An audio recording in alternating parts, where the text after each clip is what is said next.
Shalom saudara dalam Tuhan. Saudara, Ustadz Juma mencoba membahas tentang Allah menjadi manusia atau firman menjadi manusia, tetapi dia tidak punya pengetahuan tentang hal itu, sehingga dia hanya comot-comot ayat dan menafsirkannya sesuka hatinya.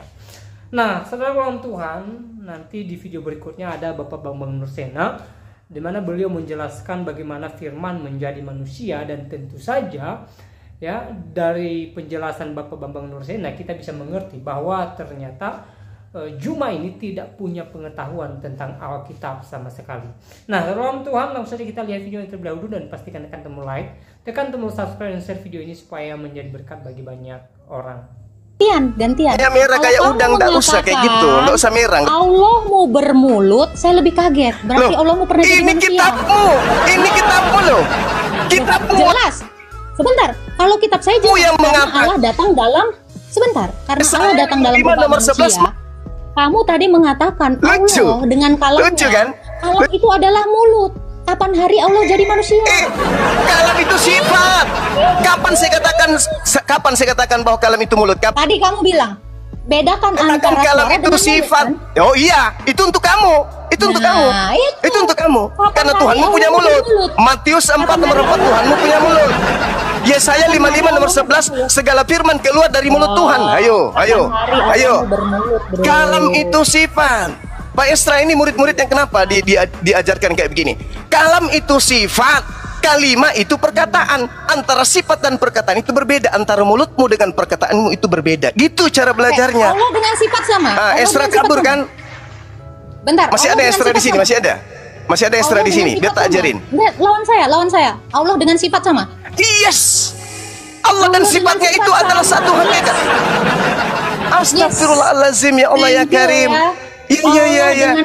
Allah is sifat. Sifat itu maha kuasa. Kemahakuasaan Allah, kemaha penciptaan Allah itu satu dengan Allah. Kamu ingin mengatakan sifat Allah, kemahakuasaan Allah dengan Allah itu beda gitu? Sifat Allah ada wajar berapa, Anda Kristen. Sifat Allah wajar ada berapa, Anda Bang? Kristen. Iya, sifat Allah ada berapa, Bang? Sifat Allah ada 99 yang melekat pada dirinya sendiri. Itu satu hakikat. 99 dalam satu. Kalau kita masih mending Tritunggal. Anda 99 dalam satu. Ya, sifat adalah Allah. Sifat adalah Allah. Inilah ya, Bang ya. Sifat Allah itu ada 20, Bang. Jangan main mute. Jangan main mute. Jangan main mute. Oke, jangan main mute. Sekarang begini, sifat dan Allah itu adalah Allah itu sendiri. Berarti satu kan?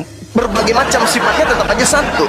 Yang lucu, Anda membedakan, Anda menyamakan antara mulut dan perkataan. Coba mulutmu mengatakan ayam. Apakah mulutmu itu adalah ayam? Ayo, kena kau kan? Firman dengan Allah. Inilah. Allah itu yang mana yang mulut? Yang mana yang mulut, yang mana ayam? Ini kita berbicara mengenai kitabmu kan? Matius 4 nomor 4. Oh iya. Ya iya. Mulut Tuhanmu mengatakan firman keluar dari mulut. Keluar dari mulut. Itu sama atau beda? Ayo. Apa tuh? Malu kan? Antara mulut Tuhanmu dengan perkataan yang keluar dari mulutnya itu sama atau tidak? Beda. Nah, Yesus ini mulut atau firman? Bang. Yesus ini mulut atau firman? Tunggu. Yesus ini mulut atau firman? Itu tadi, Bang. Sifat Allah itu benar 99 atau 20, Bang? Abang dari mana dapat? Sifat Allah itu Asmaul Husna. Itu sifatnya, bukan namanya, itu sifatnya. Oke? Jadi sifat Allah itu dengar. Sebutkan dulu 20 sifat Allah, coba. Enggak usah kau tanya ke sana. Ini kita berbicara mengenai kalam. Pertama wujud. Sifat Allah itu wujud. Kita mengenal, kita lagi membahas antara kalam dan kalimat. Oke? Ini judul Anda nih. Yesus adalah Allah. Ini apa ini? Bang, Anda membedakan antara kalam. Bedakan dulu kalam. Juma berisik, Juma. Bedakan dulu sifat dengan Asmaul Husna. Sifat Allah coba. Salah satunya kalam. Nggak usah kau ajarin saya, nggak usah ngajarin saya. Ini aja dulu kamu jawab antara kalam dan jangan lari. Ngapain kau ke sana? Ngapain kamu ke sana? Ngapain kau ke sana? Bedakan dulu. Ngapain? sifat dengan nama Allah. Enggak usah ke situ. Kamu bedakan antara mulut dan perkataan aja nggak bisa. Loh. Kok nggak boleh ke situ? Jangan bilang nggak boleh ke situ. Kamu bedakan dong. antara perkataan dan mulut saja. Kamu aja nggak bisa bedain sifat dengan nama. Bedain dulu Kamu sifat. tidak bisa membedakan antara mulut dan perkataan. Dengar Kan ya lu- teman-teman ya, dia tidak bisa membedakan antara sifat dengan Asmaul Husna. Dia nggak tahu beda nama dengan sifat. Ini lucu. Ya, kalau kamu mengatakan sifat Allah ada 99, kalam yang mana? Cuma kasihan sekali kamu kesini tuh ya, cuman mau bawa ketololanmu. Kau bedakan dulu Asmaul Husna sama sifat, Dek. Anda itu lucu, nggak tahu apa-apa tentang ilmu. Kau larinya kemana? Lari ke Yesaya. Coba kau suruh Yesus menyelam lumba. Lucu kau ya. Kamu nggak bisa bedain dulu sifat dengan Allah ya. Tadi Juma sudah mengatakan Allah adalah sifat ya. Demi mengutamakan egoisnya, Juma mengatakan Allah adalah sifat. Allah adalah kalam. Allah adalah 20 sifat Allah. Kasihan. Maka saya katakan begini, ketika orang tanya, di mana ada ayat Alkitab yang mengatakan Yesus bersabda, akulah Allah, sembahlah aku. Gak ada kan? Gak ada. Kristen langsung bingung. Waktu bingung, siapa yang mau ke depan mendapatkan hidayah? Ini kan parah sekali. Lalu saya jawab gini, oh ngono ya kamu gak bisa jawab sih? Gampang sekali itu, kamu tanya balik. Di mana dalam ayat Alkitab dikatakan Yesus bersabda, aku bukan Allah, jangan sembah aku. Tidak ada Pak, berarti Yesus Allah, tidak ada. Oh nggak cukup itu ya, itu juga nggak cukup satunya. Pertama dilihat secara budaya dulu. Kebiasaan orang Yahudi itu jangankan kok sampai menyebut nama Tuhan. Tidak boleh itu lason hara. Lidah jahat menyebut nama tetragramaton itu bagi orang Yahudi. Ya, makanya kalau orang Yahudi ada kata-kata Zihaviha itu mesti dibaca Hashem atau Adonai. Ya kan, coba Anda lihat di YouTube itu kan banyak reciting the Shema in Hebrew, kan ketemu. Anda tidak hanya ketemu dengan bahasa Ibrani model orang Eropa yang orang-orang Askenazim, Shema Yisrael Adonai Eloheinu Adonai Echad. Ini kan gaya-gaya Askenazim yang dari Eropa. Tapi gaya-gaya orang Yahudi yang di Yaman, orang Yahudi yang di timur itu, ya, Sephardim yang di Spanyol itu kan bacaannya lebih meliuk-liuk. Shema Yisrael Adonai Eloheinu Adonai Echad. Adonai Eloheinu Adonai Echad ini jauh sebelum kulhu Allahu Ahad. Itu suwe iki. Bukan hanya kulhu Allahu Ahad, itu kan zaman abad ke-7. Adonai Echad itu jauh, zaman Musa sudah ada itu. Gitu loh. Jadi pertanyaan itu menunjukkan bahwa dia awam. Jadi tidak ada orang mengucapkan kata sayalah Adonai, ini tidak mungkin, sayalah Yahweh, itu tidak mungkin. Tapi ketika Yesus ditanya, Yesus bersabda di dalam Injil Yohanes pasal 8 ayat 56 dan seterusnya 58 ya. Abraham bersukacita, dia telah melihat hari. Hariku, apa yang disebut hariku di sini? Hariku ini sebenarnya Yom HaMoshiach, hari Sang Mesias. Karena kepada Abraham itu kan Tuhan menjanjikan, kamu akan menjadi bangsa yang besar, namamu akan masyhur, kamu akan menjadi berkat. Siapa yang memberkati engkau akan diberkati, siapa yang mengutuk engkau akan dikutuk. Tapi berkat yang terakhir, olehmu semua kaum di muka bumi akan mendapatkan berkat. Berkat ini diulang lagi ketika Abraham disuruh mempersembahkan Ishak putranya. Diulang lagi kepada Ishak putranya Abraham. Diulang lagi kepada Yakub cucunya Abraham. Semua kaum di muka bumi akan mendapatkan berkat. itu diberikan kepada Abraham, kepada Ishak, kepada Yakub. Itulah sebabnya orang Yahudi kalau berdoa tidak pernah mengatakan Elohe Abraham, Elohe Ismail, Elohe Yakub, nggak pernah. Yang ada cuman Baruch atah Adonai Elohenu, Elohe Abraham, Elohe Yitzhak, Elohe Yakub. Bukan berarti Tuhan tidak sayang sama Ismail, tapi Ismail tidak termasuk di dalam messianic blessing, tidak termasuk dalam jalur messianik itu. Makanya berkatnya, doanya Allah Abraham, Ishak dan Yakub gitu loh. Abraham melihat hariku, artinya apa? Hari penentuan di mana olehmu semua kaum di muka bumi akan mendapatkan berkat, itu sudah dilihat oleh Abraham. Abraham bersuka melihatnya. Orang Yahudi tidak paham ini kan? Dan dia mengatakan apa? Umurmu belum sampai 50 tahun. Bagaimana kamu bisa mengatakan hal itu? Tapi Yesus bersabda, sabdanya demikian. Amin, amin, 2 kali diulang kata amin. Semua nabi bicara aminnya selalu bagian belakang. Hanya Yesus yang selalu mengawali sabdanya dengan amin, amin. Dan kata ho amin itu menjadi gelar Yesus dalam Wahyu pasal 3 ayat 14. Amin, amin lego humin. Sesungguhnya aku berkata kepadamu, prin Avram genestai ego eimi. Sebelum Abraham jadi, ego eimi, aku ada.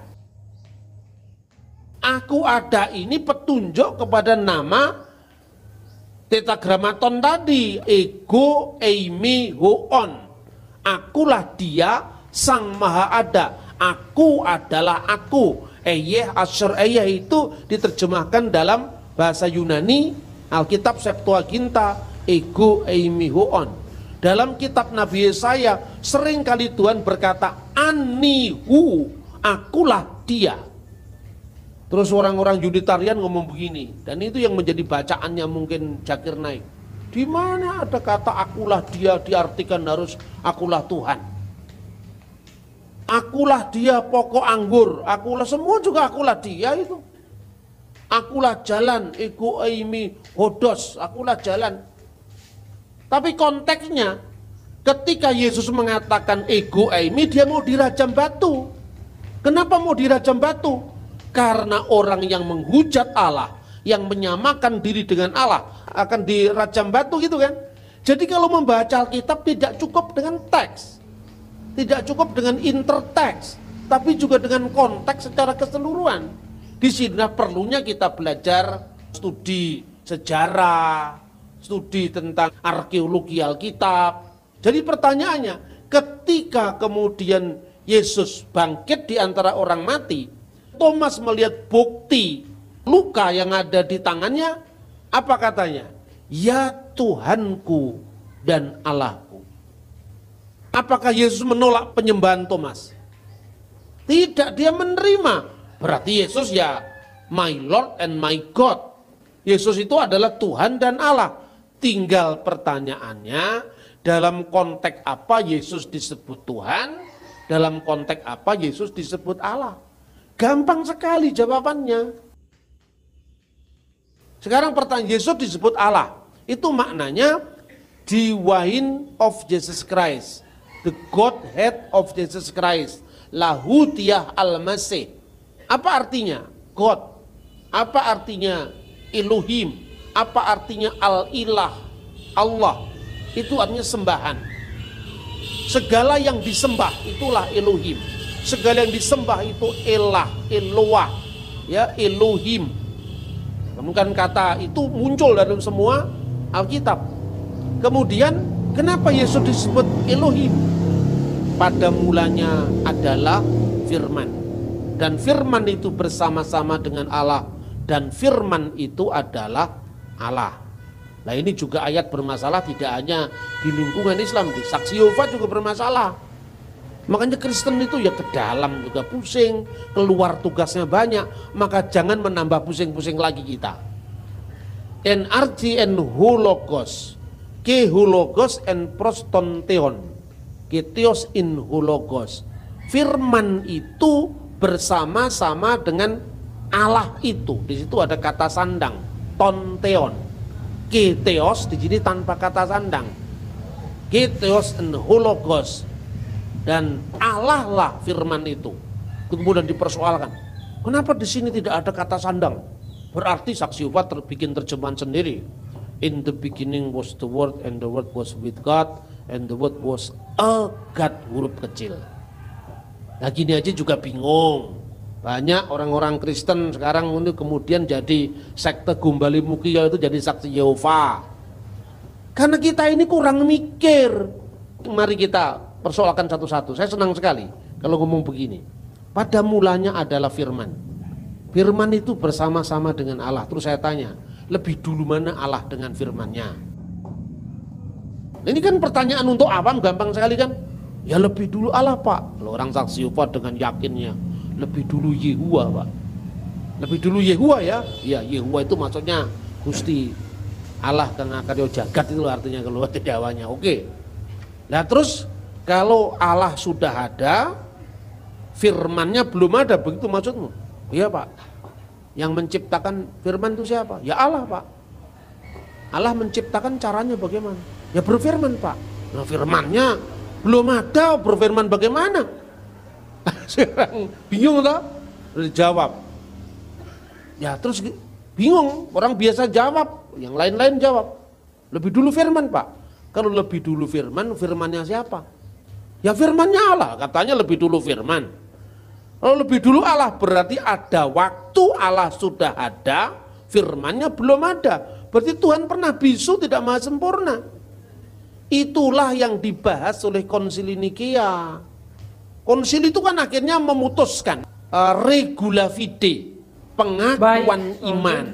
Nah, pengakuan iman Nikea itu tahun 325 disampaikan oleh Juma dan ditanggapin oleh Agatha.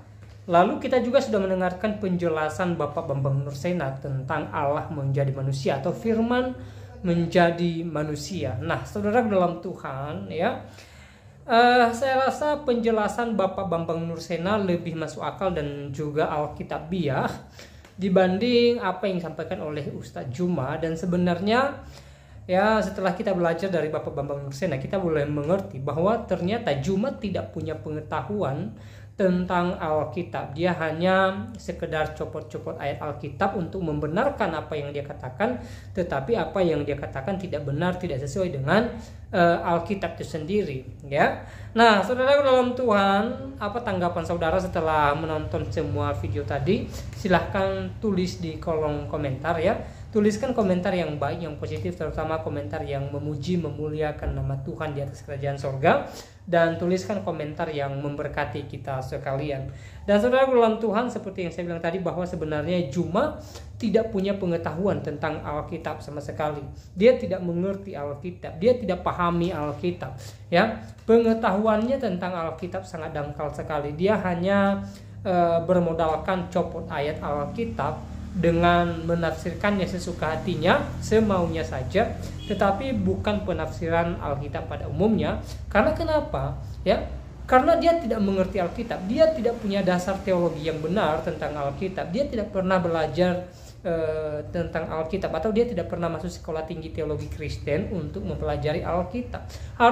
Harusnya kalau dia mau bicara Alkitab ya, dia belajar terlebih dahulu untuk kebenaran Alkitab sehingga dia paham tentang Alkitab, sehingga apa yang dia sampaikan ya, penafsirannya sesuai dengan apa yang tertulis di dalam Alkitab. Dia tidak hanya sekedar copot ayat, tetapi penafsirannya entah kemana-kemana. Nah, saudara dalam Tuhan, ya pesan buat Juma, berhentilah membahas Alkitab, berhentilah membahas iman Kristen. Lebih baik Juma fokus dengan agamamu, fokus dengan imanmu. Ya, saya rasa itu lebih baik dan lebih memberkati pendengarmu daripada kamu sibuk membahas agama orang lain, sibuk membahas Alkitab yang jelas-jelas Alkitab bukan kitabmu. Kamu tidak percaya Alkitab sebagai firman Tuhan, tetapi pembahasanmu ngawur semua. Jadi saya rasa tidak menjadi berkat gitu loh. Ya, sekali lagi buat Juma, berhentilah membahas Alkitab, fokuslah dengan agamamu, fokuslah dengan imanmu, ya bicarakanlah kitabmu yaitu Al-Quran supaya orang yang mendengarmu lebih terberkati gitu loh ya. Dan juga Juma harus tahu bahwa semakin Juma membicarakan Alkitab, semakin jelas nampak bahwa Juma tidak punya pengetahuan tentang Alkitab. Juma hanya sekedar copot-copot ayat Alkitab ya, dan bagi saya itu ya malu-maluin saja gitu loh. Ya, makanya saya bilang lebih baik Juma ya berhenti membahas Alkitab, tidak membahas Alkitab lagi gitu loh. Ya. Nah, saudara dalam Tuhan, apa tanggapan saudara? Sekali lagi silakan tulis di kolom komentar. Tuliskan komentar yang baik, yang positif, terutama komentar yang memuji muliakan nama Tuhan, dan komentar yang memberkati kita sekalian. Dan juga saudaraku dalam Tuhan, ya. Di kesempatan juga saya mau sampaikan kepada kita supaya kita tetap semangat dalam menjalani hari-hari kita. Saya tidak tahu apa yang menjadi kehidupan kita saat ini. Saya tidak tahu apa yang sedang kita alami, apa yang sedang diperhadapkan kita. Tapi apapun yang kita alami hari-hari ini, mari kita tetap bersyukur kepada Tuhan, mengandalkan Tuhan, dan percaya bahwa Tuhan menolong setiap kita, Tuhan menopang setiap kita, dan kuasa Tuhan senantiasa ada bagi kita. Tuhan tidak pernah terlambat pertolongannya bagi kita, bagi setiap kita yang berharap dan berseru kepada Tuhan. Hal yang terpenting adalah kita berserah kepada Tuhan, kita yakin akan kuasa Tuhan, kita mengandalkan Tuhan. Kita percaya bahwa pertolongan Tuhan indah pada waktunya dalam kehidupan kita. Dan juga ya kita harus taat akan firman Tuhan. Kita jadikan firman Tuhan sebagai dasar hidup kita. Kita jadikan firman Tuhan sebagai patokan kehidupan kita, untuk kita melangkah, untuk kita melakukan segala sesuatu, untuk kita memikirkan segala sesuatu. Sehingga apa? Sehingga dengan tindakan kita, pikiran kita, segala sesuatu yang kita lakukan berdasarkan firman Tuhan, maka yakinlah Tuhan pastinya memberkati kita, Tuhan pasti menolong kita, dan kemenangan-kemenangan daripada Tuhan menjadi bagian kita. Nah, saudara dalam Tuhan, saya tidak terlalu panjang lebar menyampaikan pesan dalam video ini. Semoga video singkat ini memberkati kita, dan Tuhan Yesus memberkati kita semua. Shalom.